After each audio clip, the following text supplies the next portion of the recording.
Seja bem-vindo a mais um Impressões e no programa de hoje nós vamos entrevistar a presidente da Companhia Estadual de Habitação Popular, Emília Corrêa Lima. Emília, seja bem-vinda aqui ao Impressões. Obrigada. Bom, nós, como sempre fazemos, nós começamos o programa falando um pouco sobre a trajetória de vida do gestor antes de assumir o cargo público. E você foi graduada em Engenharia Elétrica pela UFCG, Emília. Como é que foi esse teu início de vida acadêmica? Olha, eu estudei, como eu brincava, eu estudei até o ginásio, que era antigamente até o ginásio, no Colégio das Damas, em Campina Grande. Depois eu, brincando que evoluí um pouco, foi para Colégio de Padre, no Redentorista, aliás, um excelente colégio, todos os dois.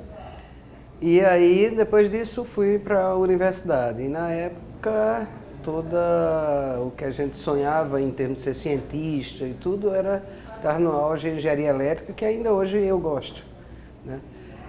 E eu entrei na universidade. Lá na universidade, além de ser monitora de algumas cadeiras, né, de estudar, eu também comecei o movimento estudantil e aí fui presidente do diretório central de toda o que hoje é o UFCG, mas era do campus do interior da UFPB. E como é que era nessa época fazer parte do movimento estudantil? Olha, ainda era um pouco perigoso. Eu diria que não era tão perigoso como antes, mas ainda se colocava uma repressão porque ainda estava na ditadura. Nós estamos falando de que período de tempo? Qual era o ano? Quando eu fui presidente foi o ano de 78. 78 ainda estávamos vivendo a ditadura. Estávamos vivendo a ditadura e eu uma vez fui chegando na universidade e soube que a menina do cabelão, que eu tinha o cabelo a menina do diretório do cabelão, eu tinha o cabelo na cintura, tinha sido presa. Então eu resolvi não entrar na universidade por segurança, para saber se era eu mesmo a história. E realmente os policiais tinham tentado ir lá em cima de jornais alternativos, jornais de opinião e outros, Hora do Povo, que nós vendíamos. Mas naquela época se respeitava muito a questão ainda, né, da luta dos estudantes pela autonomia universitária, mas autonomia em cima de você poder fazer política, não é autonomia monetária, não. Era a autonomia de você poder falar livremente, o livre pensamento dentro da universidade. Hoje é inevitável fazer um paralelo com os dias atuais, falando sobre essa questão do movimento estudantil e a luta para dizer o que se pensa. Hoje nós estamos vivendo um momento que é diferente, mas existe uma crise política instalada no Brasil. Como é que você analisa esse cenário atual? Olha, para mim é muito claro e muitas vezes eu fico indignada. Indignada, por exemplo, de ver nordestinos indo para a rua para poder protestar contra políticas públicas, que no final das contas é contra isso, onde faz com que o Nordeste melhorou bastante. A semana passada eu estava andando pelo interior e é completamente diferente de 25 anos, 20 anos atrás, onde a gente via carcaça de gado à beira da estrada, a população assaltando a feira, invadindo armazéns por fome. E aí você tem uma melhoria muito grande. Então você começa a estar incomodando aos ricos, aos grandes ricos, seja do país e aqueles aliados a todo um movimento internacional. Então, se a gente vê o que está no Brasil hoje e vê o que é que está acontecendo nos outros países da América Latina, você vê que é a mesma coisa daquela onda direitista que tinha antes de 64. Eu não fazia política, era muito novinho antes de 64, mas se a gente olha, a mesma coisa, você coloca a imprensa completamente fazendo uma campanha diariamente para que uma elite do país entreguista associada aos golpes que aconteceram em toda a América Latina fossem às ruas naquela famosa Marcha de Deus pela Liberdade.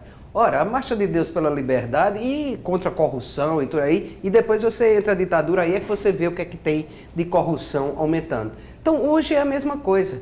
São os ricos aliados a outros interesses contra os pobres, e com isso paga o Brasil inteiro. Agora, só tem uma diferença: você tem uma população, uma parte da população hoje que reage a esse tipo de coisa. Você não vê o Nordeste hoje morrendo de fome como tinha naquela época. Então, eu acho que, e nem possibilidades a nível internacional, que está sendo visto, mal visto o golpe todo que está sendo colocado.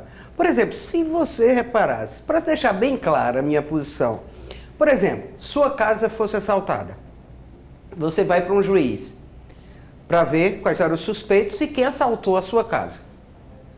Aí o cara, uma testemunha, diz: olha, eu vi entrando na casa esta mulher e antes dela e alguns, eu vi entrando este homem.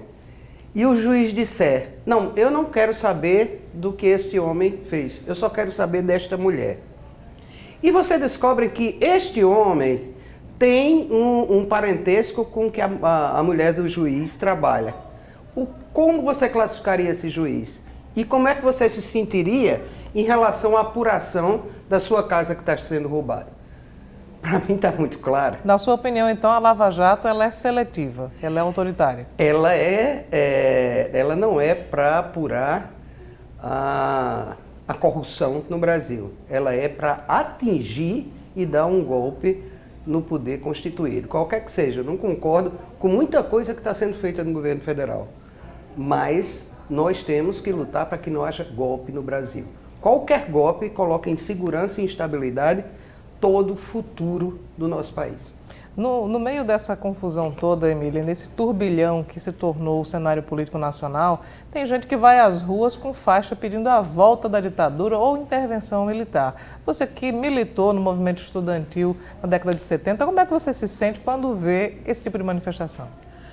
Que os fascistas, os partidários dos assassinatos que houve durante a ditadura, aqueles que nunca levaram uma bordoada, que nunca tiveram a sua família acabada, que nunca foram impedidos de várias famílias e dos pobres ascenderem nesse país, nunca sofreram nada. Eu queria que esse pessoal fosse para um desses países que realmente tem ditadura para poder sentir na pele. Ou então eles são partidários mesmo daqueles que ainda continuam querendo fazer com que bom para você como ser humano, mas para o outro não. Os pobres não são seres humanos. Um cara que defende a ditadura olha como se a população do Brasil, que não fosse aquela rica, aquela que tem acesso, muitas vezes por falcatrua, por sonegação de imposto, porque muitos dos ricos que estão lá é os que sonegam imposto. Esses é que estão querendo continuar porque não querem que o pobre seja um cidadão. Ele quer que seja aquela massa que você vai explorar e pagar pouco mais ou nada na sua casa. Uma revolta da classe média. Por quê? Porque tem que pagar a empregada porque ela tem o direito, por exemplo, a pessoa trabalha no judiciário, não, eu tenho que ter férias na sexta-feira à tarde, não pode, eu tenho esses direitos, se tem. Mas a minha empregada não. Então, quer que a massa de uma população não seja reconhecido o seu direito também de viver, de ter as suas férias e ter o seu futuro garantido. Fechando esse parênteses sobre o seu período de militância estudantil, eu volto a falar sobre a tua trajetória acadêmica. Você cursou engenharia elétrica e depois fez uma especialização em uma área totalmente diversa, que foi ciência política. Por que essa escolha? Olha, eu diria hoje, que eu brinco e digo que hoje sou engenheira social. Porque foi na universidade, eu não estava prevendo, foi em cima dessa luta contra a ditadura e depois da universidade eu passei a fazer parte do PMDB Jovem, aí fiquei presidente estadual do PMDB Jovem, depois nós assumimos o PCB, o Partido Comunista Brasileiro, e eu fui durante muito tempo também da direção estadual do Partido Comunista Brasileiro, que depois virou o PPS, até ele não se juntar à direita, ao PSDB, foi quando eu saí do PPS. Então, essa trajetória de engenheira com as lutas sociais, com a preocupação do Nordeste, com a preocupação da gente não estar baixando a cabeça, com a preocupação de a gente ser ouvido. Uma das coisas que mais me indignava como estudante é o seguinte: você ia para um encontro nacional, aí o nordestino ficava calado, analisando cada palavra que dizia. Aí o sulista chegava lá e dizia: olha, não, a resposta é azul, a resposta é verde, é amarela. Aí vamos supor que, opa, depois de 3 respostas estava certo. Então ele saía como aquele que sabia, e o nordestino ficava raciocinando, analisando cada aspecto da cor. Então o que faltava para o nordestino era levantar a cabeça. E isso é o que eu tenho tentado fazer hoje em toda a trajetória de gestora. A gente não vai fazer aquilo esperando o que alguém tem feito no Sul. A gente aqui tem muito, aqui na Paraíba principalmente, por toda a tradição de estudo das universidades, a gente tem muito cérebro, tem muita criatividade, tem muita coisa. E é por isso que eu tenho muito orgulho dos prêmios que a gente tem ganho, porque a gente está mostrando que a gente tem condições de ir mais além do que aqueles que a gente é acostumado a baixar a cabeça lá do Sul, do Sudeste. Nós vamos fazer agora um breve intervalo, nós voltamos em instantes para continuar essa nossa conversa com a presidente da SEAP aqui da Paraíba, Emília Corrêa Lima.